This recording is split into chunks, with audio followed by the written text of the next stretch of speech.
asalaamu calaykum waraxmatullaahi wabarakaat kulanti wacan wanaagsan daawadayaal kusoo dhowaada warka doorashada murashaxa isbahaysiga e m b mudane ismaaciil cumar gille ayaa saaka korniish kulan ara isweydaarsiga kula yeeshay dhallinyarada kulankaasi oo qayb ka ah ololaha doorashada madaxtinimo ee waxaa lagaga wada xaajooday horowdhigga howlaha dhallinyarada ee ay ugu weyn tahay shaqogelinta iyo shaqo abuurka dhalinyaro tiro badan ayaa ka qayb qaatay kulankaasi waxayna hoosta ka xariiqeen taageerada ay u hayaan siyaasadda murashaxa e m b ee ku aadan dhismaha iyo horowdhigga dhallinyarada. dadka halkan joogay waxa weeyaan dhalintii dalka waxa ay yihiin dadkii qaraarada qaadanaya dalka maamulayay berritooda. haddaba si loo helo mustaqbal wanaagsan, si shaqo la'aanta looga hortago, waa inaan xoogga saarnaa waxbarashada iyo tababarka oo dhaqaalaheennu u baahan yahay, marsooyinkeennu u baahan yihiin, terminaal gaasiyeegu u baahan yahay, pipelinadu u baahan yihiin, tourismigu u baahan yahay, zone industrialku u baahan yahay. waxaasoo dhani halkaa marka lagaga qabto dameer joog ilaa looyacadde ayay isdaba taxan yihiin. xaggan markaad u kacdana casal ilamaan tajore ilamaan oboq ilamaan dumera waa shaqadu halkaasay sidaa u baahi doontaa haddii alla yidhaah. gobolka Tajora kadib isku soo bixii ballaadhnaa ee murashaxa e m b kaga qayb galay Tajora agaasimka ololaha doorashada oo qaabilsan murashaxa e m b ee gobolkaasi uu hormuud ka yahay agaasime Xuseen Barkad ayaa gaadhay tuulada Dora ee ka tirsan gobolka Tajora. bulshada ku nool Dora ayaa si diiran u soo dhaweeyay wafdiga waxaana ay ka wada xaajoodeen sidii loo xoojin lahaa kalsoonida ay ku qabaan reer Dora murashaxa e m b mudane Ismaaciil Cumar Gelle. taageerayaasha murashaxa e m b ee Dora ayaa soo dhaweeyay siyaasadda horumarineed ee ku aadan horudhiga guud ahaan gobolka Tajora waxayna hoosta ka xariiqeen isbedelada muuqda ee siyaasadda ee kor u qaadida haynta iyo hamiga nololeed ee kolka la hirgeliyo mashaariicda waaweyn ee ka hana qaaday gobolkaasi. taageerayaasha murashaxa e m b ee Dora ayaa iyagoo midaysan waxa ay sheegeen oo ay ka warameen in kalsoonida ay ku qabaan iyo taageerada ay u hayaan inay ku muujinayaan sanduuqa codbixinta 8 Abriil. adowro sindooro kinimi taarigani fadhinta kaaga xiseedin siin sumc اللي بحتمها كل سنة سمع سنة كل اللي جيتها ورقتها كان حسين إنها ألسكا بحارة ما تكون جمعتها عن ورقتها ضد القاعدة سنة الاستواء أقول منو كهبا سيني دلالت كادو قدامك لما جيتها محاي وسكنتي سنة اللي مسبتها اسم كرسة بحتانا كهيانا معها gobolka Oboq agaasimka ololaha doorashada ee murashaxa e m b u qaabilsan gobolada waqooyi uu hormuud ka yahay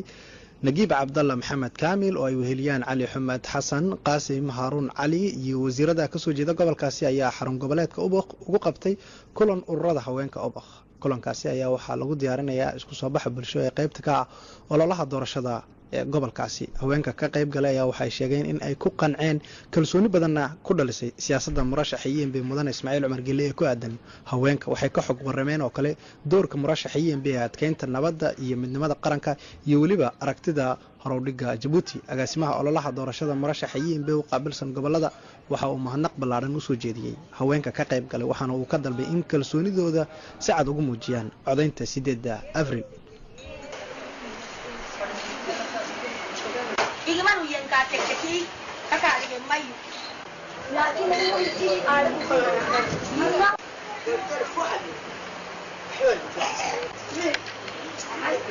هاي بيروح مال ده لون التعليم اللي برتون فانوس بتكا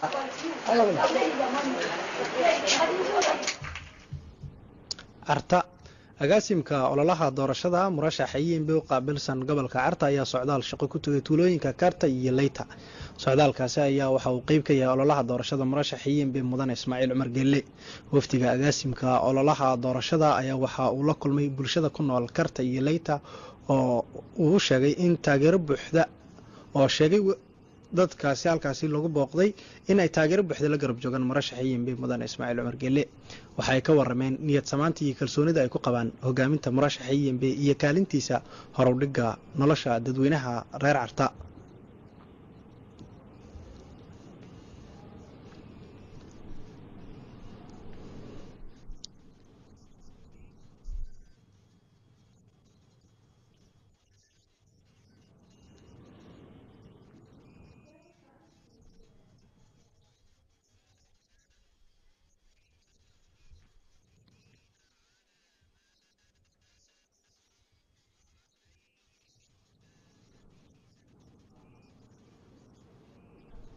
gobolka cali sabiix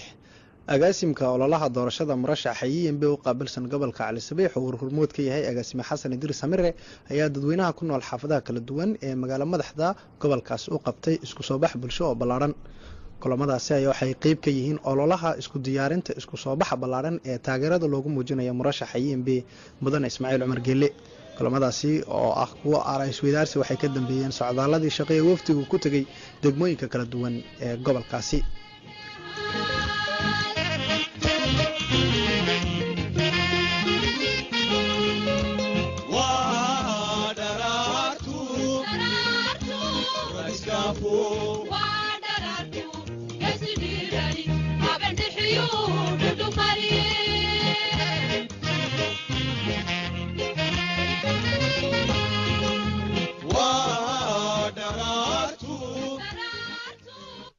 waxaa tiin dal la isku hadlayn karayo musharaxeenana annakaan idinoo kaalay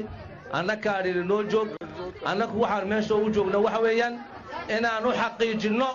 joogitaanka iyo jiritaankiisa inaan u xaqiijinno halkan u joognaa walaalayaal murashaxa mucaaradka ee USN mudane Cumar Cilmi Khayre oo horkacay wafdi ayaa maanta gaadhay sayladda xoolaha ee Balbala halkaas oo uu kula kulmay gazaarlayaasha hilibka iyo dadka kale ee ka ganacsada xoolaha xubnaha wafdiga mucaaradka USN ee gaadhay sayladdaasi xoolaha ayaa waxa ay la hadleen gazaarlayaasha iyo dadka halkaasi ku sugnaa waxa ka muuqata eedadeegi Ethiopia laga keenay kooraanka Ethiopia laga keenay baa ka muuqda kooraankaasoo qiimaha uu noogu yimaadi qiimo aad u yara ballanna ay dawladdeenu ku qad markii Ethiopia laga keenay inay jabin doonto qiimaha inay jabin doonto wax jaba iska daaye inta kolka hore waa ma ina imika intan kaambaanigu markuu bilaamayay ayaa la biiriyay marka waxa weeye imika waxa la samaynayaa xaliglayow kale oo kooraan oo maaragtay la ballaadhinaya wuuna sii qaaliyaabi doonaaun haddii aan annagu isbeddelkaas hadduu ilaahay yidhaahdo gacanta ku dhigno waxyaabaha ugu horreeyuu ku jiraa waxyaabaha ugu horreeyo waayo waa noloshii ummadda iyay aad iyo aad ay ugu xidhan tahay maaragtay kooraanka waxyaabaha ugu horreeya ayuu ku jiri doonaa hadduu ilaahay yidhaahdo waxa uu ahaa murashaxa mucaaradka Cumar Cilmi Khayre mar uu tagay xarunta korontada ee Bekatres murashaxa mucaaradka ISN Cumar Cilmi Khayre kulanada uu kalsoonida kaga raadinayay dadweynaha waxaa saaka sidoo kale uu ku qabtay isku soo bax xaafada Bekadus ee ka tirsan degmada Balbala magaalo madaxda halkaasi oo taageerayaashiisa si diiran ugu soo dhaweeyeen taageerayaasha murashaxa ISN Cumar Cilmi Khayre iyo xubnaha golaha sare ee isbaahaysiga ISN ayaa ka qayb galay miitinkaasi xubnaha golaha sare ee ISN ee ka qayb galay miitinkaasi oo madasha ka hadlay waxay ka warameen barnaamijka siyaasadeed ee murashaxooga iyadoo Djibouti lagu iibsadaa siday tahay toos baa loogu iibsadaa haddaba waxaad ogsoonaatiin hadduu qof reer Djibouti uu Itoobiya tago lacagtiisa farangaadka intuu la soo baxo wax ma ku iibsani karaa maxaa laga idhaahdaa soo sarifo soo bedel marka ninka Itoobiyaga ee sidiina shacibka rayidka ee dariiqa fadhiya Shoomeerka lacagta Djibouti yaad ula tagaysaa odhanaysaa war lacagtiinii Itoobiya igu bedelo ay sarif maaha macaash ma ka helaya mise kama helayo dee uu ka helayaa dadkoogay ku nooleynayaan sarifkaas laakiin tii annaga mas'uulka naga ahayd tii annaga dawladda noo ahayd tii annaga nolosheenna iyo dheefteenna ka shaqayni lahayd waxay tidhi lacagta Itoobiya toosa loogu iibsado ka Itoobiyaga inta fuulayso ee ka khasaaraysa Djibouti helayo iyayna dhici murashaxa mucaaradka ISN Cumar Cilmi Khayre oo ay weheliyaan xubnaha golaha sare ISN ayaa saaka gaadhay xarunta isku xidhka korontada ee Djibouti iyo Itoobiya ku taal Bekatres murashaxa Cumar Cilmi Khayre mar uu ka hadlay halkaas waxa uu dadweynaha u sheegay in barnaamijkiisa siyaasadeed qayb ka tahay in haddii loo doorto hoggaanka dalka uu dhimayo qiimaha korontada murashaxa Cumar Cilmi Khayre waxa uu hoosta ka xariiqay barnaamijyadiisa siyaasadeed ee ku aadan horowdhiga dalka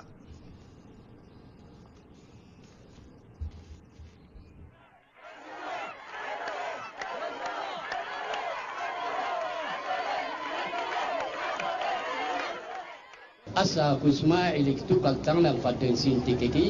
أما إنكي قبنا كيني دحاي هنا تينيكي إسماعيل الديدي هنو هيتنما سيني كالحيحان وهو كوهاي نمينكي تكا كبيوه نيميكي إتلوك أبيوه نيكي نون نلوك تابو مدودا وهو سيني هرحيه كادونا نما حق إتو بكو ديدي هتنيكي أما نانجله إسماعيل تكالو تككي إنكي قبنا كم فدينتا أكين لا كامودو داناي كامودونا وهو كوهاي يلا كالحيتم نهتم بله أساق يلا كاللحنا يلي نكا كلاينا وهو دعاء تلوكين كيكا أبتنا فدينتا نما هك أبارول تنمي بارول أبوك عنداني تاي بارول تلهياي فيح بارول ميكتا كارتي فريني كارتي كيني ميا حيناي أفك يميتنمو قبت ليمت بتاستكين كلوتو waxa uu ahaa murashaxa madaxa bannaan jaamac cabdiraxmaan jaamac oo maanta isaguna isku soo bixiisa uu taageerada kaga raadinayay dadweynaha ku qabanqaabiyey avni tres magaalo madaxda taageerayaasha murashaxa madaxa bannaan ee jaamac cabdiraxmaan ayaa hayeen uu si weyn uga qayb qaatay oo halkaasi ku sheegay in taageero ay u hayaan murashaxooga jaamac cabdiraxmaan jaamac isaguna mar uu halkaasi ka hadlay waxa uu ka warramay isbeddelka uu doonayo inuu ka hirgeliyo iminkana waxaan soo gaadhnay waraysigii murashaxa maxamed daahir ayaa inoo qaadaa dhigaya aad baad mahadsantahay khadar mudane yuusuf muuse dawaale waxaa tahay agaasime ku-xigeenka ee ololaha musharaxa u m p ismaaciil cumar geelle su-aasha u horeysa aan ku weydiinaya waxay tahay durba ololihii toddobaad baa dhacay toddobaadna u hadhay bal waxaad ka warantaa toddobaadka waxaa dadweynaha aad kala kulanteen soo dhoweynta musharaxa u m p iyo mashaariicdiisa iyo saadaasha sidaad u arkayso guusha doorashada bismi illaahi araxmaan iraxiim maxamed waad mahadsan tahay waxay annagu toddobaadkan aan shaqada soo wadnay waxaan aragnay dad niyad sami niyad jacayl ismaaciil cumar geelle jacayl iyo waddani jacayl ayaan soo aragnay intaa aan soconnayna waxaan aragnay dad niyadsan oo ku niyadsan ismaaciil cumar geelle inuu talada dib u qabto dadka oo dhanna waxay isku raacsan yihiin bulshada rayidka ugu horreysee in uu ismaaciil cumar geelle yahay lafdhabarka nabadda iyo horumarka waddankan waxaa muddada iminka toddobaadka ah ee doorashada ay socoto doorashada waxaad isku haysaan 5 musharax oo kale sideed u aragtaa dabuubtooda gaar ahaan hadalkooda iyo ololahooda waxaan horta ka xumahay in ay musharaxnimadii noqotay sal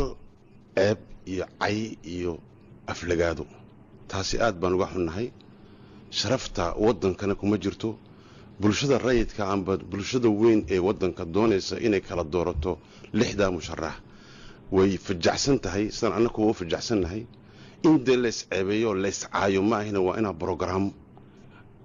lays soo hordhigo brogramkaas bay dadkuna kala dooran doonaan cidda ay u maleeyaan inay qofka wadi kara 5 sanadood soo socda waddanka ay u arkaan inay dantooda ku jirto iyo ay dooranayaan laakiin caydu kuma jirto ninka ay tamay waa nin iscaaye kolka caydu meesheedii maaha salkaas loogu doorasho tegayo dadka ambulas lagu xudxudinayo dadka kuma jirto cay way tahay mudane yuusuf inta badan ma aha uun intaa ololuu socdo oo keliya waxaa u caadaa dowladda in ay ummadda wadatashi la yeelato qaybaha kala duwan ee ummadda waxaa iminkana taas ayaad qayb ahaan isku imaanshihii ama isku soo bixi uun maaha inayd waxa aad la kulantaan qaybo kala duwan oo bulshada iskuba wadageeyo tala ururintaa dadweynaha talada ururinaysiin maxaa ka soo baxay oo as leedahay way idinka dahnayd ama way idiin kordhiyeen oo haddii madaxweynaha mar kale kalsooni la siiyo bisha abriil 8 aad u malaynaysaa in uu mudnaanteeda siiyo horta musharaxa aqlabiyadda u m p ismaaciil cumar geelle